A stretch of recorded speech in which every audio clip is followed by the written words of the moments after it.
మన భారతీయ సనాతన సంస్కృతి సంప్రదాయాలలో ఆచార వ్యవహారాల్లో దేవాలయ దర్శనానికి విశేషమైన ప్రాధాన్యత చెప్పడం జరిగింది. దేవాలయ దర్శనం చేసినప్పుడు ఎలాంటి తప్పులు చేయకూడదో, దేవాలయానికి వెళ్ళినప్పుడు ఎలాంటి ముఖ్యమైన నియమాలు పాటించాలో నేటి పరిష్కారాలు అనే శీర్షికన పరిశీలిద్దాం. సాధారణంగా అందరూ దేవాలయానికి వెళ్ళినప్పుడు పాదరక్షలు దేవాలయం బయట విడిచి దేవాలయం లోపలికి ప్రవేశిస్తూ ఉంటారు. కానీ కేవలం పాదరక్షలు విడిచి దేవాలయంలోకి వెళ్ళటం మాత్రమే కాకుండా దేవాలయంలోకి వెళ్ళే ముందు కాళ్ళు తప్పనిసరిగా కడుక్కొని శిరస్సు మీద కొద్దిగా నీళ్లు చల్లుకొని ఆ తర్వాత దేవాలయంలోకి ప్రవేశించాలి. ఇలా చేస్తే మనస్సు శుద్ధి అవుతుంది, శరీరం శుద్ధి అవుతుంది, భగవద్ దర్శనానికి మనస్సు సిద్ధమవుతుంది. అలాగే దేవాలయంలోకి ప్రవేశించేటప్పుడు ముందుగా ఆ దేవాలయానికి ఒక క్షేత్రపాలకుడు ఉంటాడు. ఆ క్షేత్రపాలకుడికి నమస్కారం చేసుకుని ఆ తర్వాత దేవాలయంలో మిగిలిన దేవతలను దర్శనం చేసుకోవాలి. అలాగే క్షేత్రపాలకుడికి నమస్కారం చేసుకున్నాక ధ్వజస్తంభానికి కుడివైపుగా దేవాలయంలోకి ప్రవేశించాలి. ఎప్పుడైనా సరే ధ్వజస్తంభానికి కుడివైపుగా దేవాలయంలోకి ప్రవేశిస్తే ఉత్తమ ఫలితాలు కలుగుతాయి.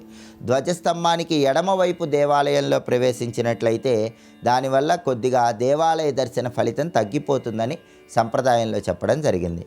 అలాగే దేవాలయంలోకి ప్రవేశించగానే అక్కడ 3 సార్లు గంట కొట్టాలి. ఆగమార్థంతు దేవానాం గమానార్థంతు రాక్షసాం కురు ఘంటారావం తత్ర దేవతాహ్వాన లాంఛనం అంటుంది శాస్త్రం. అంటే దేవతాశక్తులు ప్రచోదనం చేయటానికి దేవాలయంలో గంటను మోగించాలి.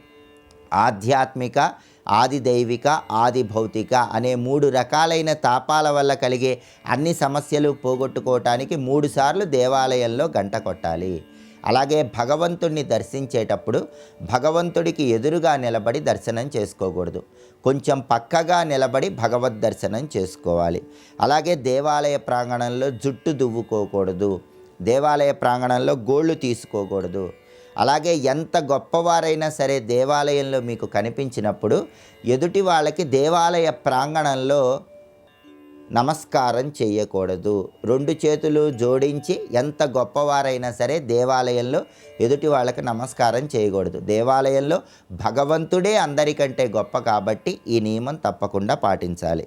అలాగే దేవాలయంలోకి ప్రవేశించినప్పుడు ముందుగా నవగ్రహాలను దర్శించి ఆ తర్వాత ప్రధాన దేవీ దేవతలను దర్శనం చేసుకోవాలి. ప్రధాన దేవీ దేవతలను దర్శనం చేసుకున్నాక నవగ్రహాలను దర్శించరాదని సంప్రదాయంలో మనకు చెప్పడం జరిగింది. అలాగే కొన్ని చోట్ల శివాలయాల్లో చండీశ్వరుడు ప్రతిష్ఠించబడి ఉంటాడు. అటువంటప్పుడు శివాలయంలో శివప్రసాదం తీసుకున్నప్పుడు ఆ ప్రసాదాన్ని చండీశ్వరుడికి చూపించి ఆ తర్వాత మీరు గృహానికి తీసుకొని వెళ్ళాలి. ఎందుకంటే చండీశ్వరుడు ఉన్నటువంటి శివాలయాల్లో శివప్రసాదం మొత్తం కూడా చండీశ్వరుడికి చెందుతుందని సంప్రదాయంలో చెప్పారు. కాబట్టి ముందుగా చండీశ్వరుడికి చూపించి ఆ తర్వాత ఆ ప్రసాదాన్ని స్వీకరించి గృహానికి తీసుకువెళ్ళినట్లయితే పరమేశ్వరుడి సంపూర్ణమైన అనుగ్రహానికి సులభంగా పాత్రలు కావచ్చు. అలాగే దేవాలయంలో భగవంతుడిని దర్శనం చేసుకునేటప్పుడు నేత్రాలు తెరిచి భగవంతుడి దివ్యమంగళ స్వరూపాన్ని దర్శనం చేసుకోవాలి. ఆ తర్వాత అలౌకిక ఆనందాన్ని సిద్ధింపజేసుకోవటానికి గృహానికి వెళ్ళిన తర్వాత నేత్రాలు మూసుకొని ఆ దివ్యమంగళ స్వరూపాన్ని ఒక్కసారి మననం చేసుకోవాలి. అలాగే దేవాలయంలో భగవంతుణ్ణి దర్శించిన తర్వాత శాస్త్రములో చెప్పబడిన విధంగా మనసోత్సాహ పరిమిత హిరణ్యం తుభ్యమహం సంప్రదదే నమమ అన్నట్లుగా ఎంతో కొంత దక్షిణ అక్కడ సమర్పించాలి. అలా చేయటం ద్వారా మనం జన్మాంతరాలలో చేసినటువంటి పాపాలన్నీ తొలగింపజేసుకొని సకల శుభాలను సిద్ధింపజేసుకోవచ్చు. కాబట్టి దేవాలయ దర్శనం సందర్భంగా ఈ ప్రత్యేకమైన నియమాలను పాటించండి. భగవంతుడి సంపూర్ణమైన అనుగ్రహానికి సులభంగా పాత్రలు కండి.